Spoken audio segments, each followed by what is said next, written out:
ETF index mutual funds నేర్చుకుని stock మార్కెట్లో రాణించాలనుకుంటున్నారా? వెంటనే ఈ నెంబర్కి కాల్ చేయండి.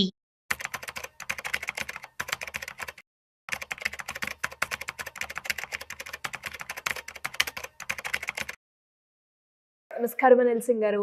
నమస్తే శిరీష. సార్, కోటీశ్వర్లు ఎలా అవ్వాలి అని ఎన్నో వీడియోస్లో ఎన్నో రకాలుగా చెప్పినప్పటికీ కూడా అంటే ఇప్పుడు అవంతా అంత టైం లేదు సార్. నా దగ్గర ఒక 10 లక్షలు, ఒక 5 లక్షలు, ఇంత హ్యూజ్ అమౌంట్ ఉంది. నేను బిజినెస్లో పెట్టాలి అనుకున్నాను, కానీ ఇప్పుడు అది వద్దు. ఎట్టే టైంలోనే ఒక 10 లక్షలతో ఇన్వెస్ట్ చేస్తే నాకు ఎంత వస్తుంది, ఎందులో పెట్టాలి, ఎంతవరకు మనం అది దాన్ని ట్రస్ట్ చేయొచ్చు, అందులో రిస్క్ ఎంత ఉంటుంది అనుకునే వాళ్ళకి ఏం చెప్తారు? రిస్క్ అన్న విషయం గురించి మనం ఒక మంచి వీడియో చేసాం. అది అనవసరమైన భయం, తెలియని భయం.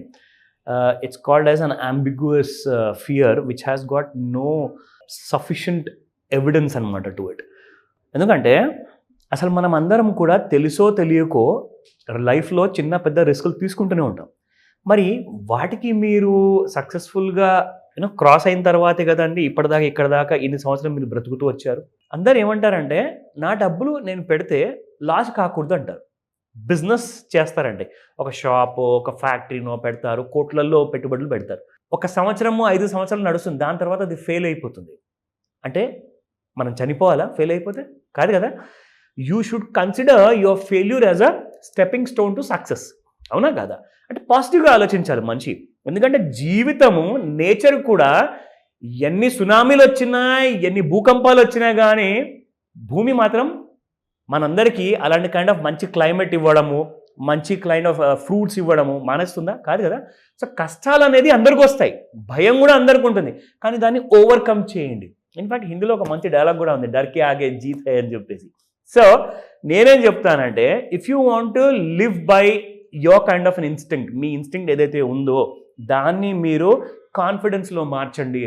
గుడ్ కాన్ఫిడెన్స్, నమ్మకం ఉండాలి. అందరికంటే ముందు ఏంటంటే, నేను చేస్తున్న ఈ పని, ఈ పెట్టుబడి నాకు నమ్మకం ఉంది, నాకు ఖచ్చితంగా ఒక మంచి ప్రాఫిట్ తెచ్చి పెడుతుంది లాంగ్ టర్మ్లో. I don't want talk about 6 నెలలు, సంవత్సరము లేదా 5 సంవత్సరాల లోపల ఏమవుతుందన్న విషయం నేను మాట్లాడదలుచుకోలేదు. ఎందుకంటే మీకు ఒక మొక్క నుంచి చెట్టు అయ్యే వరకు, ఆ చెట్టు నుంచి కాయ వచ్చే వరకు ఎంతైతే వెయిట్ చేయాల్సి వస్తుందో, ఇక్కడ కూడా మీరు వెల్త్ బిల్డ్ చేయాలి అంటే ఖచ్చితంగా మీరు కాస్తంత వెయిట్ చేయాలి. బికాస్ మీరు పుట్టంగానే మీరు ఇంజనీర్ అవ్వలేదు, పుట్టంగానే డాక్టర్ అవ్వలేదు. సో అలాంటప్పుడు మీరు పెట్టంగానే పెట్టుబడి డబ్బులు రావాలంటే ఎలా వస్తుందండి? ప్లీజ్ బీ రీజనబుల్, ఓకేనా? మీరు అడిగే డిమాండ్కి నేను కరెక్ట్ అయిన దారి చూపిస్తా, కానీ మీరు భయపడటం మాత్రం మానేశారనుకోండి, you will make lots of money. So 10 లక్షల పెట్టుబడికి 10 కోట్ల రూపాయలు, ఇది శిరీష గారి ప్రశ్న ఉండే ఎంత వస్తుంది నాకు రాబడి అని. సో 10 లక్షలకి మీకు 10 కోట్ల రూపాయలు ఎలా వస్తుంది, అది దానికి సూత్రధారులు ఎవరు, మనకి ఎవరు హెల్ప్ చేస్తున్నారు మన దేశానికి అన్న విషయం కూడా మీకు చెప్తా. అది మన గురువు గారు ట్రంప్ గారు. He is the president of United States of America, యుఎస్కి the most powerful country in the world.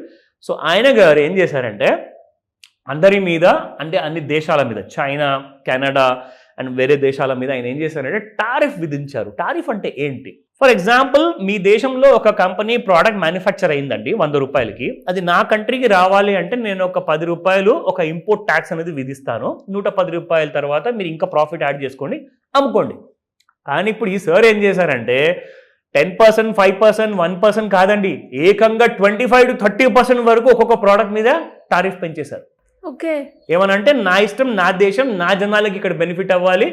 మీరైతే ప్రాఫిట్ చేసుకుంటున్నారు కదా, మరి నా దేశం గవర్నమెంట్ కూడా ప్రాఫిట్ చేసుకుంటానే కదా నేను మా ప్రజలందరికీ కూడా నేను వెల్ఫేర్ చేయగలుగుతాను. అది ఆయన స్టేట్మెంట్. సరే, ఇదంతా పక్కన పెడదాం. కానీ ఇప్పుడు ఇందులో మనం 10 కోట్లు ఎలా సంపాదిస్తాం, అదే కదా మనకు కావాల్సింది. So let me tell you a very important statement given by the Trump government. So ఈయన గారు ఏం చేయబోతున్నారంటే చైనా మీద, మెక్సికో, కెనడా ఇవన్నిటి మీద చాలా టారిఫ్స్, అంటే వాళ్ళకి అందరికీ పెనాల్టీస్ విధించబోతున్నారు. కానీ ఇది ఇండియాకి ఆపర్చునిటీ కాబోతుంది. అదెలా? మన దేశ ప్రధానమంత్రి ఎంత స్మార్ట్ అంటే ఆయన గారు రాష్ట్రపతి అవ్వంగానే ఇమ్మీడియట్గా పనులని పక్కన పెట్టేసి ఇమ్మీడియట్గా అమెరికా వెళ్ళి ఆయనతో కలిశారు. ఎందుకంటే అమెరికా ఒక మంచి దేశము మన కోసం అనమాట. ఎందుకంటే మనం ఇక్కడ నుంచి ఎక్స్పోర్ట్ చేస్తే వాళ్ళు దాన్ని కన్జ్యూమ్ చేస్తారు కాబట్టి ఇండియాలో ఇంకా బిజినెస్ పెరుగుతుంది. సో ఆయన గారు వెళ్ళేసేసి సార్తో కలిశారు, అన్ని అగ్రిమెంట్స్, డిస్కషన్స్ అయిపోయాయి. Now what? మీకు ఒక విషయం చెప్తాను శిరీష. ఇన్ఫాక్ట్ నేను ఒక లెక్క తీశాను అనమాట. లాస్ట్ 1 yearలో మనం కొన్ని వీడియోస్ చేసాము పెట్టుబడి గురించి. ఆ సెక్టర్లు నేను మీకు చెప్తాను. ఒక్కొక్క సెక్టర్ 2024 January 1st నుంచి 2025 1st January వరకు ఆ సెక్టర్స్ అన్ని కూడా ఎంత లాభం అందజేసింది. I'll just tell you. అన్నిటికంటే ఎక్కువగా రిటర్న్స్ ఇచ్చింది నిఫ్టీ ఫార్మా. ఇక్కడ ఫస్ట్ సెక్టర్ కూడా ఇక్కడ ఫార్మానే ఉంది. చూసారు కదా, ఫార్మా ఎంత ఇచ్చింది తెలుసా అండి లాస్ట్ 1 yearలో మీకు 40%. If I tell you the precise price percentage ఎంత వచ్చిందంటే 39.27% అనమాట. సో దాదాపు రౌండ్ ఫిగర్ 40% వరకు ఫార్మా ఇచ్చింది. దాని తర్వాత ఐటీ అంటే ఇన్ఫర్మేషన్ టెక్నాలజీ సాఫ్ట్వేర్ కంపెనీస్ మనకు 36.5% ఇచ్చాయి. అండ్ ఆటో సెక్టర్ అంటే మన car manufacturing, scooter manufacturing companies అన్ని కలుపుకొని దాదాపు 33.5% వరకు ఇచ్చాయి.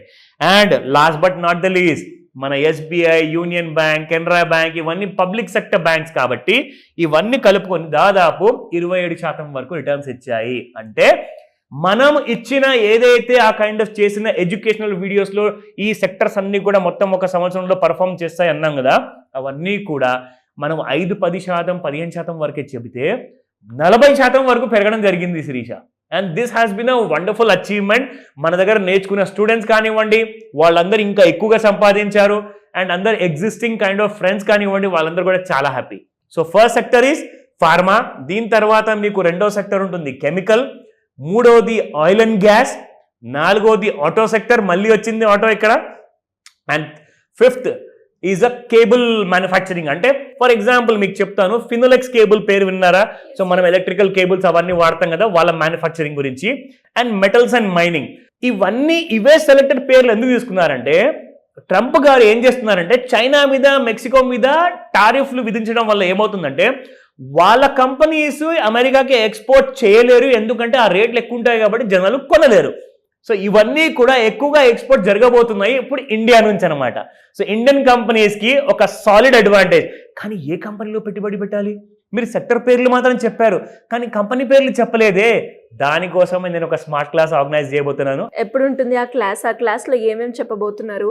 అండ్ అలాగే ఆన్లైన్లో ఉంటుందో ఆఫ్లైన్లో ఉంటుందో దానికి సంబంధించిన డీటెయిల్స్ ఏంటి సార్? సూపర్. సో 2 విధాలుగా ఈ క్లాస్ ఉండబోతుంది Sirisha. That's an online option ఉంటుంది మీకు, ప్లస్ ఒక ఆఫ్లైన్ కూడా ఉంటుంది.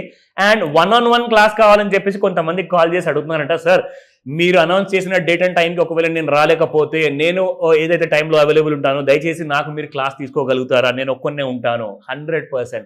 ఎందుకంటే మీరు ఇమ్మీడియట్గా ఈ మార్కెట్లో ఉన్న ఆపర్చునిటీని మీరు తీసుకోవాలి అంటే అర్జెంట్గా మీరు నేర్చుకోవాలి, తెలుసుకోవాలి. దాని ప్రకారంగా మీకు లైఫ్ టైం సపోర్ట్ ఫ్రీగా నేను ఇస్తాను. క్లాస్కి మాత్రం అటెండ్ మీరు అవ్వండి.